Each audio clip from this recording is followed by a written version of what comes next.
بسم الله الرحمن الرحیم. یو ورور پوښتنه کړې ده، وایي په بعضو منطقو کې رواج وي چې خلک ټیکله یا ډوډۍ مسجد ته راوړي، هلته په مسجد کې روژه مات کوي. دغه په مسجد کې خوراک کول دا څه حکم لري؟ د دغه ورور د پوښتنې په جواب کې باید ووایم چې رد محتار زموږ د مذهب معتمد کتاب دی. هغه په 2 جلد صفحه 448 کې لیکلي دي چې په مسجد کې دننه خوراک غیر د معتکف څخه بل چاته روا نه دي. او تبین الحقائق دا بیا زموږ د مذهب بل معتمد کتاب دی. هغه لیکلي دي وایي په جلد اول صفحه 351 کې چې په مسجد کې خوراک کول مباح دي. دا 2 کتابونه دي، هر یوه بیل بیل حکم لیکلی دی.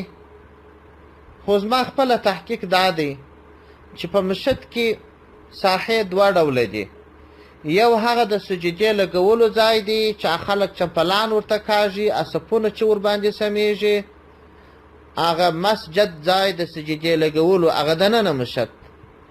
یو دا د باندې منطقه ده چې دا د منافعو د مسجد دپاره مځکه ده چې تشنابونه د امام اجره یا د باندې خالي چمونی یا نالان پکښې، دغه منطقه چې د منافعو د مسجد دپاره ده، دا 2مه حصه ده.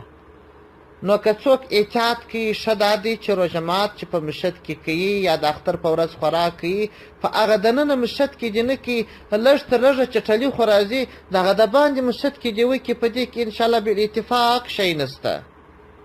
والسلام علیکم ورحمة الله وبرکاته.